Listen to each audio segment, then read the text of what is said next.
Welcome to Real World, Real Talk with Dr. D.Z. Cofield.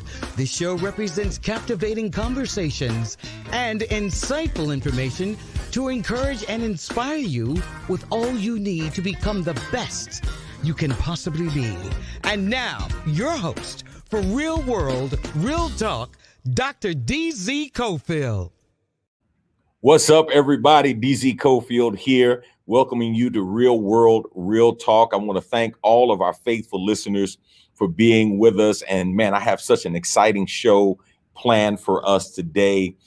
Really a relevant, on-time word to help you manage and make it through this pandemic season.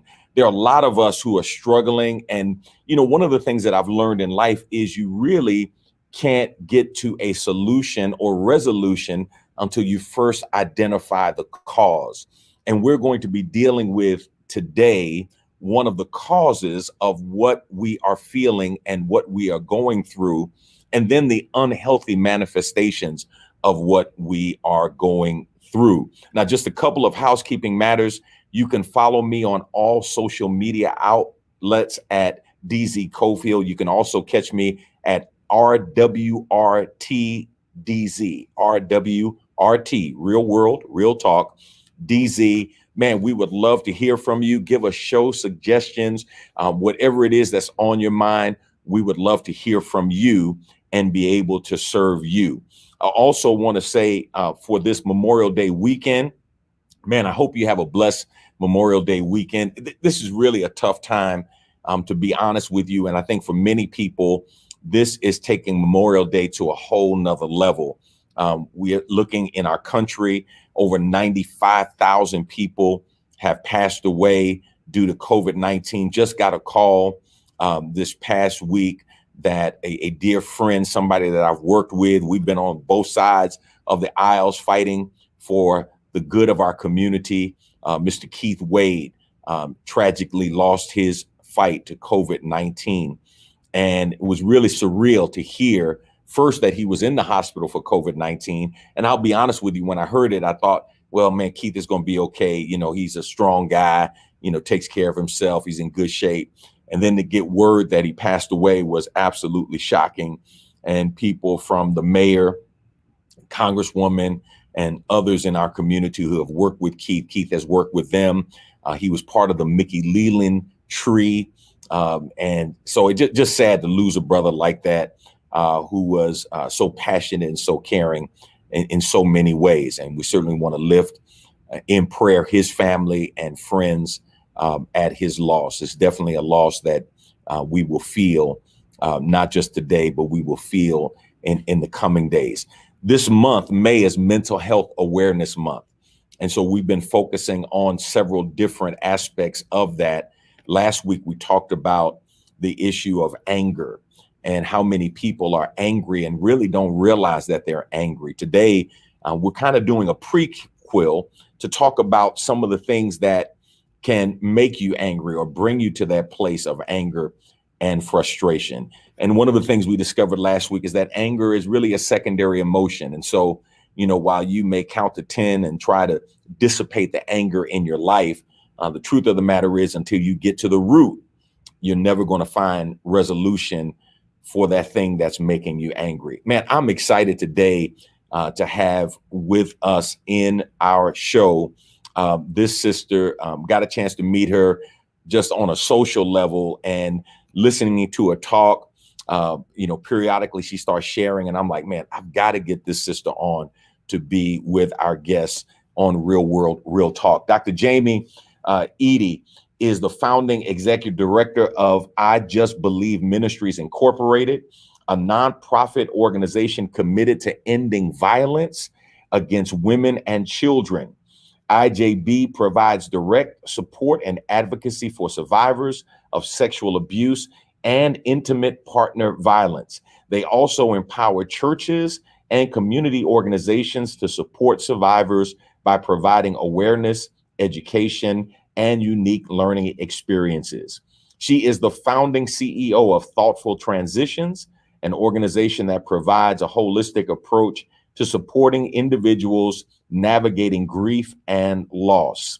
As a loss navigation specialist and chaplain, Dr. Eaddy is uniquely gifted to journey with individuals and families dealing with loss of every kind. With a unique blend of gifts, Dr. Eaddy wears many hats as an ordained minister, chaplain, death doula, author, and poet. She is a chaplain resident at the Albert Einstein Medical Center, where she provides support to the intensive care and neonatal care units. She also serves as an associate minister, primarily responsible for congregational care and wellness at the St. Paul's Baptist Church in Philadelphia. Dr. Eaddy is the author of Getting Naked to Get Free, a very personal and provocative collection of poetry written to empower those whose lives have been impacted by violence and addiction. She loves preaching, 90s hip hop poetry. Let me get that right. 90s hip hop and poetry, pink lipstick, RISPA, she can tell you about that, and shoes. She recently earned a doctorate of ministry degree from Colgate Rochester Crozier Divinity School and resides in Philadelphia, Pennsylvania. And the most important thing about a Philly resident, they've got to know where to get a for real cheesesteak. We welcome to Real World, Real Talk, Dr. Jamie Eaddy. Thank you. Dr. Eaddy, how are you doing? I am well. How are you? I'm doing great. So I'm so excited to have you on the show because, you know, when we are typically in fellowship with one another, I hear you speak periodically and I'm sitting there going, man, okay, that was good. That was deep. And I'm more quiet and more reflective. And I'm always listening and thinking. And I'm like, man, I've got to get her on to talk about this issue of grief in particular. And to our listening audience, that's really what I want to focus on today. And Dr. Eaddy is uniquely qualified to help us deal with grief and also talk about anger and the unhealthy manifestations of this. So here's what hit me. And this was really the impetus behind me calling you. I really came to understand any change in our normal way of living and or acting produces grief. When we have loss, right, it produces a level of grief at some level. And then I thought, and I was like, wow, you know what? We're really going through like global grief. Like the whole world is grieving. We've lost our way of living. We've lost this sense of control that we thought we had. We've lost family members. People have lost jobs, those things that they have used to define themselves and define their self-worth. They've lost those things. And it's like, man. And so I was talking to my wife and she said to me, you know, there's something she's just realizing now and she's identifying the cause, which is helping her make sense of some things. So that's what I want you to do for us today. Help us make sense of this idea of global grief. I know you've been thinking about it. You've been dealing with it locally. You've been dealing with it in your congregation. Help us understand what grief is and this idea of global grief. Yeah. So thank you. Thank you for having me. It's such an important topic. You started right on target, right? So we grieve more than just death. So we have the death of a loved one. We know that that causes grief. But grief is caused by any kind of loss, which means that we are grieving constantly if we allow ourselves to. The loss of normalcy. Many folks are not able to go to work or they've been laid off. We can't go outdoors in the way that we used to. Our children can't be in school. The loss of normalcy, the loss of sort of financial stability for those who have lost employment, lost income, the loss of community. We are not gathering in sanctuaries anymore. We are unable to just go down the street to a friend's house.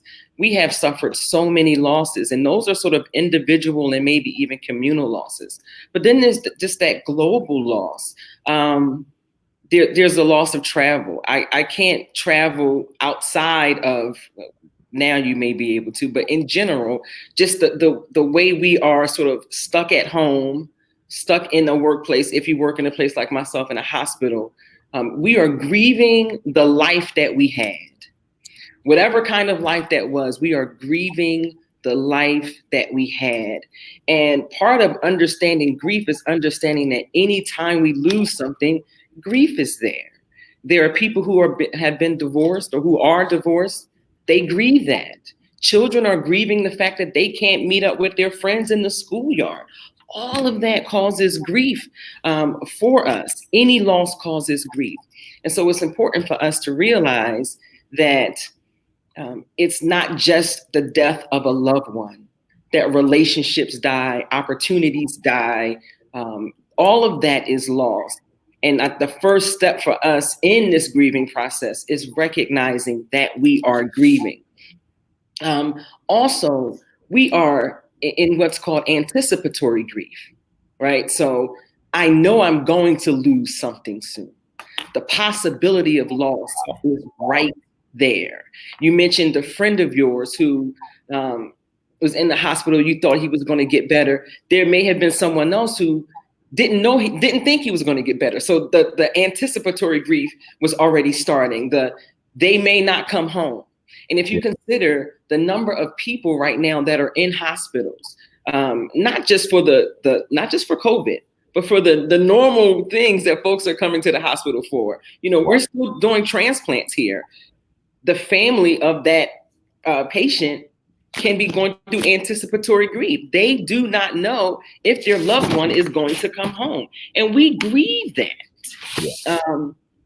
And all of that works its way out in our bodies, in our minds. Some folks want to know, like, how does grief manifest itself? It can manifest itself physically, right? So you might start getting headaches, backaches. A friend of mine said, I've been tired every day.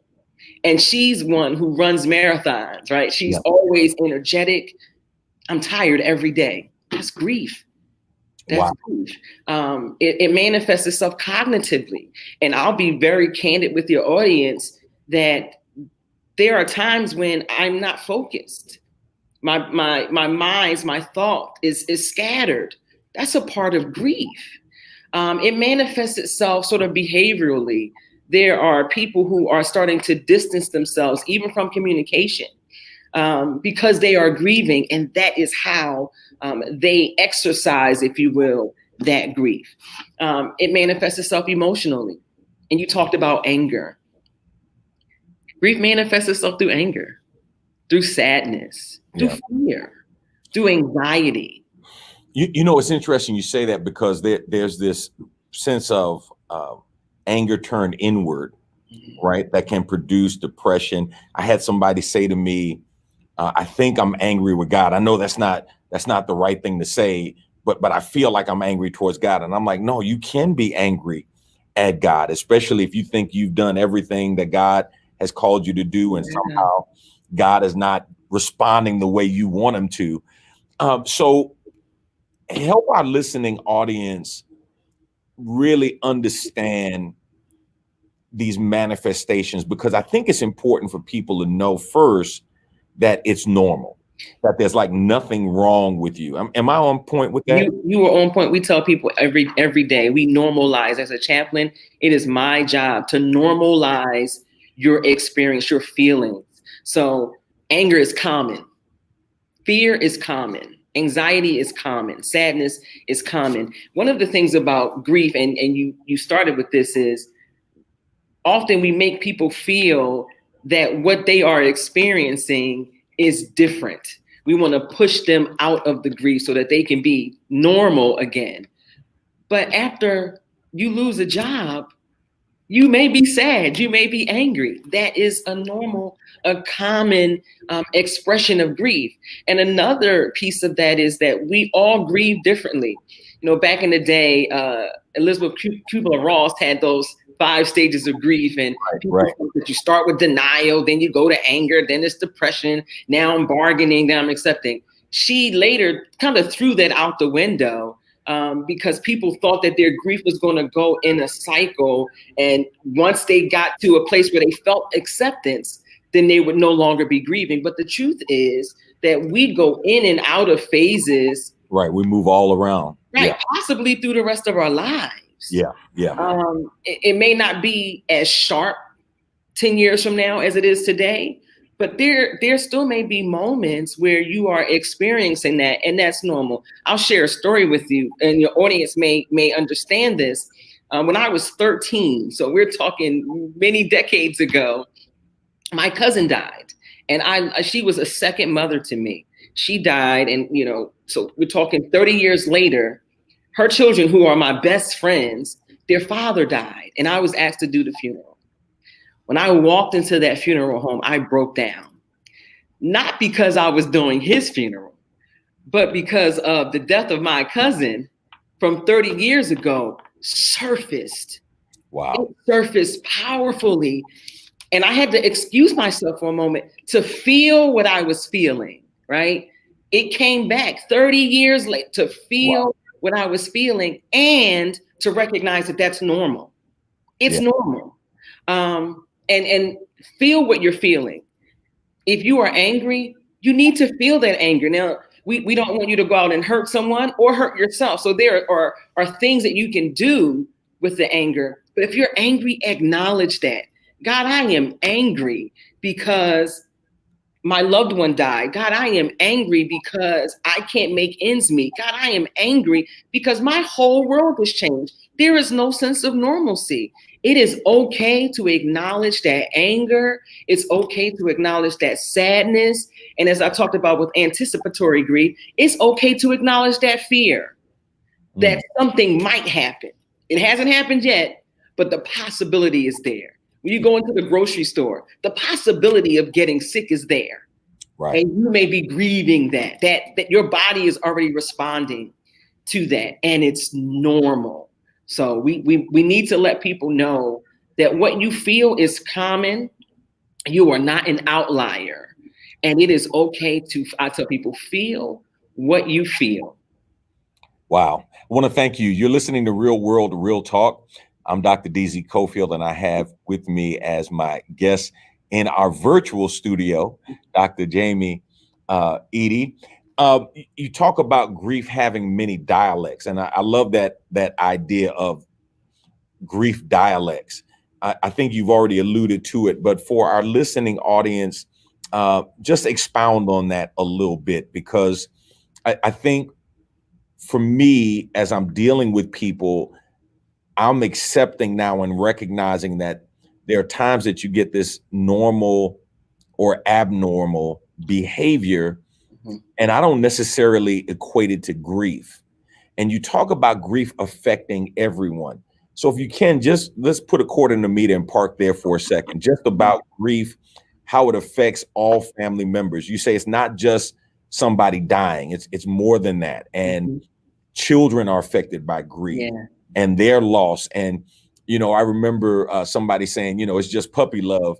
And somebody retorted and said, well, it's love to the puppy, and so where we don't see it as something significant, right? That grief for that child, even if it's the loss of a toy or can't get hugs from Nana, whatever it is, that grief is significant in a very real way. So let's talk about that as we look at families and people across generations. Yeah. So every loss is real for the person who loses, whatever the thing is. It's real. And so to minimize that is unhealthy. So a child who can no longer go to recess with their best friend in school is experiencing a type of grief.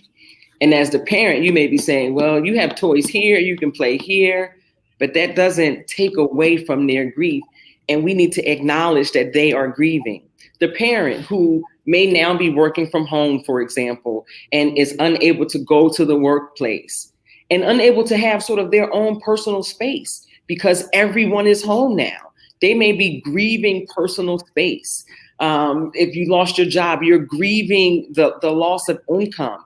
You are grieving the fact that you can't go to worship and community. So all of those different types of grieving is happening in someone's home.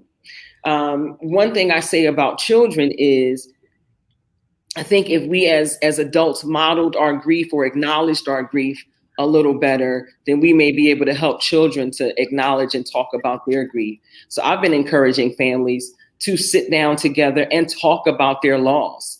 And one family, everybody had note cards, and they just wrote out what they lost. And one of the kids wrote, they lost pizza because on whatever particular day of the week in school, they got pizza. And that's a loss to them because they're not with their friends eating pizza. The mother said that, she lost community with her friends because they had a book club and they met every other week. Two different, very different things, wow, but still significant losses. The husband who still has to go to work, right? So he's lost this sort of sense of safety and security because he's engaging in the workplace, in the world, and that might be dangerous for him. He's also lost a sense of security that he can protect his family because he's going into the workplace. When he comes home, is it safe? Can I hug my wife? Can I spend time with my children? Or do I withdraw to keep them safe? So now there's so many different kinds of losses that families are dealing with. And within that, we are all feeling a different kind of emotion. So the child who can no longer have pizza might be sad, but because they don't know how to sort of sit in sadness, it becomes an acting out, if you will, right? So yeah, they throw their toys. You say, listen, pick the toy up. No, I don't want. So that's the child. The mother, the father, the parent, the spouse, the significant other, whomever in the house, may be becoming withdrawn and depressed. So they may start picking up other habits or withdrawing from the family, not communicating with the family. All of these grieving different kinds of losses, and we are at a different stage or a different place in how we are responding to the grief. So in any given house, you could have people grieving 20 or 30 different things, and each of them in a different spot in that grieving. One anger, one sad, one anxious, because we don't really talk about anxiety as a response to grief. Like, right. That's the possibility in one house. So it seems like, based on what you're saying, there can be a collision of all of these different dialects. I'm grieving, you're grieving. We're not necessarily grieving the same way or the same thing. I want my grief to be consoled. Everybody else wants their grief consoled. I want my grief to be viewed as important. Yeah. And when we're locked in with each other and everybody's grieving, there's really no outlet. There's no relief. I want you to speak a little bit about what you have learned in your work. And I think you're uniquely qualified. One of the things we talked about off air is just being this lifelong learner. And you have a multiplicity of disciplines that you walk in. So as you look at these disciplines, certified to deal with anger, deal with grief, you walk with families through processes. As an ordained minister, you deal with grief, and then your own grief. Talk about the importance of unraveling that grief. What does that look like? How you've done it personally, and how you've led other people to do it. Yeah. So one of the things we did recently, we had a talk with the mayor's office in the Philadelphia community, and we talked about unraveling. That unraveling is it's healthy and it's necessary because, as you mentioned, I am walking with people who are grieving, but I too am grieving. And so I must find ways to acknowledge my own grief, to feel my grief. And that's the unraveling is the feeling, is the letting go, is the sitting in. And it's uncomfortable. It's uncomfortable to sit in that place of sadness or anger, especially when you can't really do anything about the cause of it right now. So we say unravel, allow yourself to come apart a bit, right? Allow yourself in a safe space to let go. Allow yourself to we talk about dancing and laughing and screaming, all of these ways that we can sort of let out our emotion. That's unraveling, and it's necessary. We must do that. What I have found that has helped families, especially when we if we go back to the family that we talked about, where everyone is in the house grieving a different kind of loss and in a different place within their grief, expressing different emotions within their stages of grief. We have found that rituals are helpful, that figuring out a way to talk within the family about the fact that we are all grieving. And this is hard work. This is why, pastors are important. Pastoral care practitioners like myself are important. Chaplains are important, because we can help give you framework for how you can discuss this within your own personal community. So being able to say, okay, the 2 children are grieving, the aunt who is staying with us is grieving, the parents are all grieving. We must all acknowledge that. And so we acknowledge that. This is what I'm grieving. I talked about the note cards. Being able to say that and to let each person share what they are grieving, and for you to receive that as important, as significant.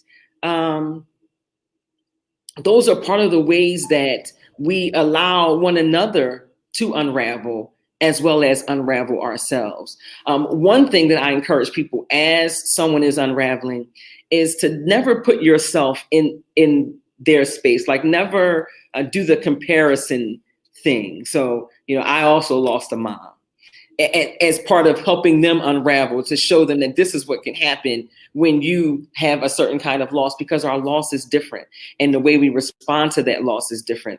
And once you tell me about your loss, we often say you've taken the attention off of my loss. So when a family is grieving, we have to find a way to share in the how we give attention to one another in that loss. So acknowledging that we all have lost, being able to communicate what we've lost to one another, and being able to feel that individually as well as in community.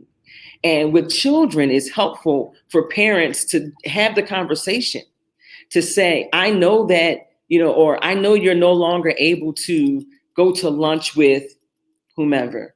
How does that make you feel? Because I know when I can't go to lunch with my friends, sometimes it makes me sad. To help children understand that this thing is real and it's okay to feel it, is part of helping them unravel. Yeah. And together, we can unravel together in a healthy way, in a way that allows each of us to sit in our own pain, as well as to acknowledge the pain of our neighbor, whoever that neighbor might be. And I think we're going to have to do that now and in the days to come, if we are going to make it through this and be on the other side healthy and whole. Yeah. So I heard a therapist say to an audience, don't ever go to a therapist who doesn't have a therapist, right? As you're walking through this, I want to talk about that and kind of expound on that on several levels. First, I want you to talk to the Christian who feels like it's unspiritual to grieve, who feels like it's unspiritual to get angry that there's something wrong with them in their walk with God, if they're dealing with or battling this emotion or this mindset, or they're exhausted, as you said, or tired, or they're snappy, whatever that grief dialect is. Help our listening audience to understand that spirituality doesn't exempt you from dealing with that. Yeah, I'm glad you mentioned that. One thing I find in our faith community sometimes is that we have these cliches that we attempt to move people beyond their grief into some place of sort of victory, in order to help them be more spiritual, right? So we tell them some sort of cliche, and hopefully they'll be better on the other side of that cliche. They'll recognize their strength and they'll recognize their victory. And that's because I think we don't believe that it's okay to have emotion, to feel, to grieve. But our example in Jesus is that Jesus showed emotion. If we look at the text, Jesus was angry, he turned over tables. Jesus was sad, he cried at the death of a friend. These are emotions. You don't cry without an emotion. So there's sadness there. So Jesus already models for us that in our humanity, that we are going to be sad. We may feel anger. Those expressions, those emotions are normal, and it is human to feel. When we don't allow ourselves to feel, we are really blocking access to our humanity. And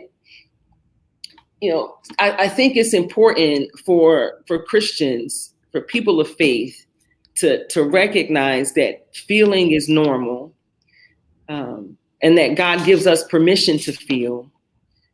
And to go a step further, that sometimes what we feel is not something that can be worked through alone. It may also not be something that can be worked through with your chaplain or your pastoral care minister or your pastor. There are even some things that we feel where we have to go to therapy in order to address our mental, emotional, and spiritual health, which is all tied into our feelings. So to those who are people of faith who are listening, it's okay to feel. It is human to feel. And if we just examine the text, we see that Jesus felt throughout his life. We get to witness his response to feeling. We get to witness his response to sadness. And that should be a model for us. That should remind us daily that it's okay to feel. And we have a God who tells us to bring all of that to God anyway, right? So whether we acknowledge that we are sad, our body knows we're sad. Whether we acknowledge that we're angry, our body knows we're angry. So not acknowledging the feeling doesn't mean the feeling is not having an impact on us. I even believe that sometimes our stress and our tension, it gets in our bones, it gets in our necks, it gets in our shoulders and our backs. We start to have back pain because we're carrying some anger that's unacknowledged. Yeah. So yes, people of faith, it is righteous to acknowledge how we feel. It is truth. It is honest. It is our humanity. And God welcomes that. God is big enough to handle everything we feel, whether it be sadness or anger. Even when that anger is directed to God, God is big enough to handle all of it. I think it's amazing that you say that, because you're absolutely right. It's not acting in faith to live in denial. That's a good way to say it. Our faith in God really makes it a necessity that we take to God the reality of our pain, what we're feeling, and to be honest, even if it's I'm angry with God. Hey, God, I'm angry with you. I mean, that's what Job did, right? Yeah. He went to God. I mean, and it's interesting because in that dialogue, God had to remind Job that he was not God, and there were some answers that he wanted that he couldn't provide himself that were above his pay grade. Right. And so we try to, I'm glad you said that, we try to answer, we want to give people answers to their grief. Yeah. We want to give them this answer, this solution, and sometimes there is none. And to be comfortable in our discomfort with the fact that there is no answer to that. So, you posted something not long ago that I thought was powerful, and it reminded me of when my mother passed away.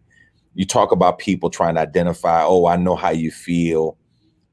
But for me, the most moving thing was the power of presence.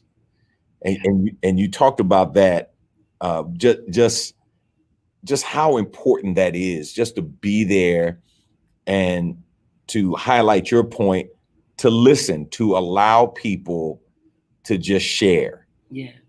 Because they don't necessarily need somebody who knows it all. They just need somebody to affirm them in their feelings. Yeah. Let's shift for a minute, because time is moving fast, to this issue of self-care. Yeah. And I think for our community, we kind of specialize in self-care, even if it's not good self-care, right? We go to excesses, and we see our friends on corners and pick up some pharmaceutical products and some other things that we do. But help us understand this issue of self-care, because I think there's somebody who's listening right now who is at a place where the hole is so deep they can't get out. Yeah. They've tried to get out. And these are unique situations and circumstances that we're dealing with now. When we talk about COVID-19 and the pandemic and furloughs and people still waiting on their $1,200, they haven't gotten that yet. And everything that's going on and reopening and opening, you know, I'm firmly convinced that, you know, if you open up a store, it doesn't matter because people still not coming. And if they do come, some of them don't have any money. You know, you got people who are fighting landlords, even though we're telling them that landlords are not going to put them out. And the JP courts have said we're not going to, but they're still being pressured and bullied by landlords and the like. Struggling food insecurities, all of these things. Help us navigate this issue of self-care. When is self-care helpful? Yeah. And when have we gotten to a place where we got to move beyond self-care? That's good. That's good. First, let's just make sure we give people a picture of self-care, right? Because often you'll see in magazines, people are talking about sort of pleasurable things. So for women, sometimes and men, manicures and pedicures and massages and those types of things as forms of self-care. Vacations. Yes, that is a form of self-care. And that's good if and when you can do it. Yeah, and I think that, Jamie, let me interrupt you there. I think that's part of the challenge, right? Because I was talking to a friend and she's like, man, I'm supposed to be on a plane going somewhere right now. Like I'm supposed to be getting away. Well, all of those modes of self-care that we have typically used are like gone. They are off the table. So understanding that self-care is that, and I think that's one of the problems because we made that sort of our totality of self-care, but self-care is more than that. Self-care deals with looking after our whole selves, which means that for me, self-care includes having a therapist to whom I can sit on, well, virtually now, where I can unload some of what I deal with in the work that I do and can be unburdened and find some clear headspace because I was able to share the trouble, the discomfort, the dis-ease that I'm carrying just as a result of the work I do. So for some, self-care is going to mean finding a way to clear up some headspace, finding a way to ease the tension in your mind, which means I may talk to a friend. It could be through prayer or meditation. There are various ways that we care for our whole selves. Dr. Valerie Bridgman, who is friend, mentor, just a wonderful woman of God, she posts every day on Facebook, did you drink water? Did you stretch? Did you look out the window or sort of go outside for a moment? Because those things are also part of our self-care. Drinking water sounds really simple, but it is a part of self-care. So expanding our definition of self-care beyond being able to travel, beyond being able to get our hair or nails done or massages, expanding our definition of self-care to what does it take to tend to the soul? What does it take to tend to the whole being, which includes maybe therapy, which may include exercise, getting up and stretching. And I know we can't go to the gym, but if we have stairs in our house, we can walk up and down the stairs a few times. Like there are other things about self-care that are important to our healing and our wholeness. And I think it's important for us to begin to sit down and to define that for ourselves, because it's going to be different. What makes me feel healthy and whole? And it has to be something beyond the external, where I go get my nails done or get my hair. It has to be. As you mentioned, we don't have access to that now. Also, financially, with all of what's going on, we may not have the financial resources, even if we had access to do that now. So it's important that we figure out ways to ease our minds, to release our stress and our tension ourselves, and not necessarily through bubble baths and massages. Although, again, if you can do that, I think it's great. But it's going to take more. It takes a woman who is grieving, say the loss of a significant other, a man who is grieving the loss of a child, needs more than a bubble bath for self-care. Mm. They need more than a bubble bath for self-care. They need a way to have their grief and their grief acknowledged. They need to be in a space where I can say, this is what I'm feeling, without you necessarily giving me an answer. Because the truth is, there is no answer that you will be able to give that will satisfy the pain of my loss. You can't tell me that God needed my loved one more. You can't. There's nothing you can say to satisfy the loss. So being able to be a presence and listening will open up a world of healing for someone who needs to talk. And the truth is, right now, all of us need to talk. Yeah. If you're just tuning in, you're listening to Real World, Real Talk. I'm your host, Dr. DZ Cofield. I have with me in our virtual studio, Dr. Jamie Eaddy, and she is giving us some insight on this issue of grief. And I think for me, coming out of this is first the understanding that everyone has it. Is dealing with grief. Yep. All of us are dealing with loss. Mm-hmm. We talk about flattening the pandemic's effects physically and not overwhelming hospitals and medical institutions, but in a very real sense, we've been overwhelmed mentally. Mm-hmm. The other thing that is important that you have pointed out is that when we talk about everyone grieving, everyone's grief is important. Mm-hmm. Everyone's grief matters, and grief is intergenerational. Yeah. Our children are grieving, our grandchildren are grieving, and typically I think grief makes us kind of myopic.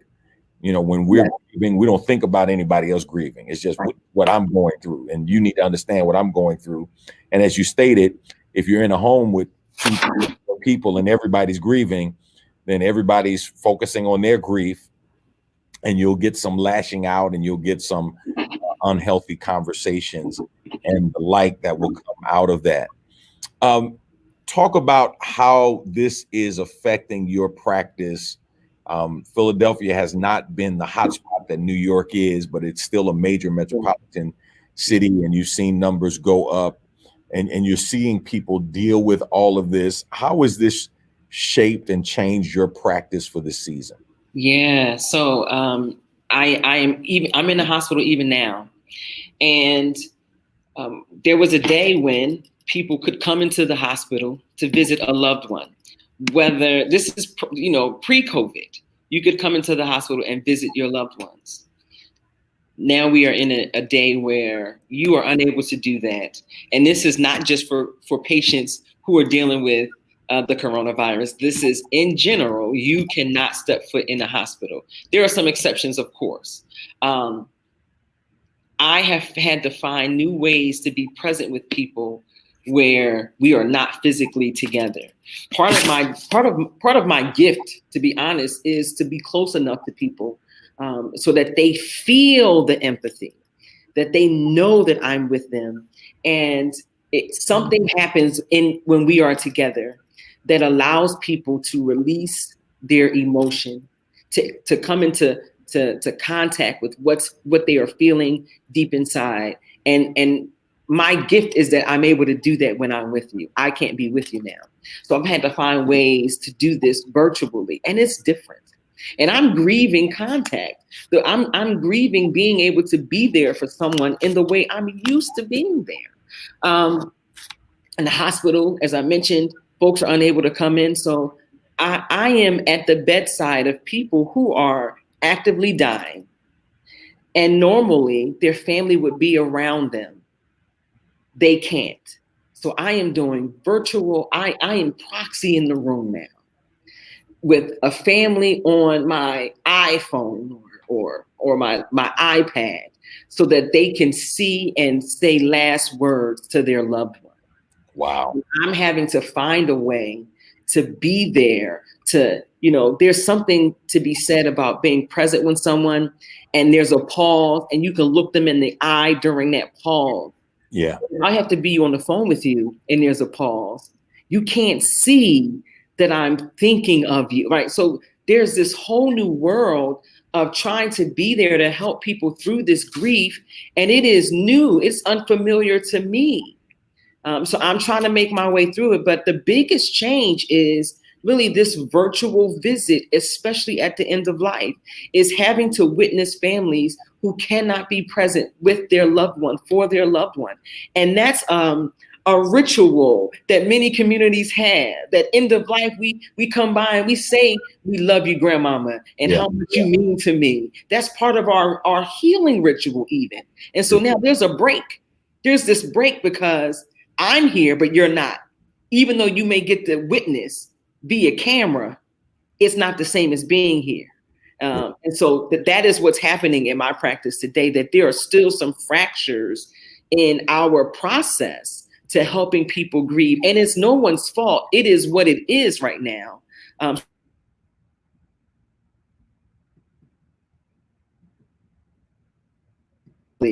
Especially if it can't be on camera and I just have to do it by phone. Yeah. Yeah, I think it's interesting, even in the group that we fellowship in, I don't know if everybody is even aware of how we're impacted by grief on a variety of levels, including the grief of not seeing members, but the grief of not being in the pulpit and being able to preach in that familiar way that you would preach in normally, the grief of not traveling, of not, fellowshipping. I mean, it's just multi-layered, and I'm just sitting there going like, wow, like no wonder I've been feeling this way, or no wonder I've been doing this. And you're naming it though. You're naming it. And I think in our group, that's not just our group, but in general, is the challenge is that we're not naming it grief. Yeah, so right. You're not supposed to feel it. Right. You're a pastor and your congregation hasn't seen you in 2.5 months, almost 3 months. You're grieving. And to name it is part of your process of working through it. Yeah. No, absolutely, man. It's crazy. I mean, I'm just like, man, this is yeah. Dr. Eaddy, thank you for sharing with us. Let me just give you a couple of moments, however the Lord leads you, to share with our listeners to help them walk through this time, because I think that there's so many messages that are out there, but not enough of them are tailored around what we've talked about on today. Not enough of them are tailored around, here's what it is. Yeah. You can identify the dialects, but you don't even know the language that you're speaking. And you're really speaking the language of grief. Yeah. With all of these manifestations, it comes down to this. Just take a few moments, if you will, and just talk to our audience to encourage them as they go through this time. Yeah, thank you. Thank you. I know that probably many of you, like myself, have found yourself in this new world, this new space that you did not ask to be in, that you did not even anticipate you would be in. And you are feeling things. And I say things because sometimes we don't know quite what we're feeling. Is it anger? Is it sadness? Is it all of the above? I want you to know that everything that you feel is normal, is common. I want to encourage you to feel it. I want to encourage you that as you are in contact with community, whether that is your family, whether it's your workplace, whatever community surrounds you, that you are able to acknowledge their grief and name your own grief, that you are able to set boundaries so that you give yourself permission to grieve. Some people are waiting for permission to cry. You have permission today on Friday, the 22nd of May. You have permission to feel. And if that means crying, then I want you to cry. I want us, you and I, to find a way to create a ritual that allows us to be in touch with our grief. And that might mean that once a week you're writing down the names of people or the things that you've lost, so that you can get it out, so that there's an acknowledgement that we can honor the fact that this has changed my life, and I don't have to hide it, and I don't have to hide from it. And for those of you who are trying to provide support, because I know that many of us will set aside our own pain, our own grief to love and to support and to care for others. And I admire that, but at the same time, I don't want you to lose sight of the fact that if you don't tend to your own grief, your grief will tend to you. And so be sure that even as you provide others support, this is pastors, chaplains, any particular caregiver, if you are providing support, I need you to take time for yourself. I need you to acknowledge and to name your own feelings as much as you try to help others name theirs. I need you to be able to sit in the discomfort that there are no answers for your grief or for your neighbor's grief. And I need you to get help when you need it. We often take on all of the responsibility ourselves because we know I'm capable of helping people through this. But don't allow yourself to be so bound by your own grief as you help others that you do sort of damage to your own soul. And for those of us who are in a position to be present for those who are grieving, even as we grieve ourselves, remember that empathy is not comparing your loss to their loss. Empathy is not telling them how they'll grow as a result of what they've lost. Empathy is not showing them the bright side of things. That's not empathy. Empathy is meeting me in the mud with my tears and my anger. Empathy is meeting me, is getting muddy with me and sitting with me while I feel what I feel. So that when it's time for me to stand up, you can stand up with me and we can walk out of the mud together. That's what empathy is. And so as you care for yourselves and as you care for others, remember those things. You are important. What you feel is important. And in order to be healthy and whole through this, and as well as on the other side, I need you to care for yourself today. And so that's what I would tell all of the listeners, whether they are providing care for others or not. Tend to your grief.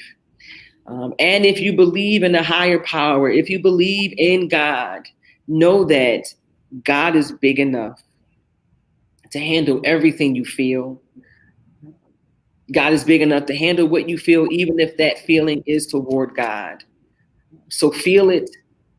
If you want to take it to God, because that's your ultimate source of life, do that. God does tell us to cast our cares.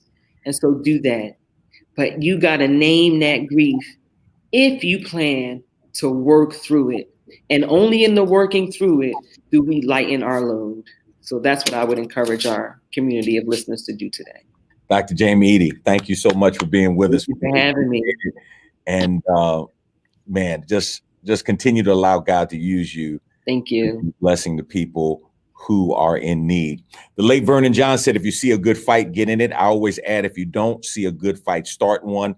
And the fight for your own mental health and mental well-being is a fight that you definitely want to engage in. Here's one of the things that I have learned, and Dr. Eaddy just mentioned it. You don't need somebody else's permission to grieve. You don't need their approval to grieve. As a matter of fact, you need to learn how to protect your own space. And one of the reasons you need to protect your own space and carve out that space is because other people don't know what you're going through. They don't know what you're feeling. And sometimes that means, you know what? I can't answer the phone right now. Sometimes that means I can't entertain the foolishness.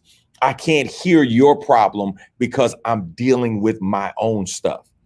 My wife and I were talking. She, in a former life, was a flight attendant.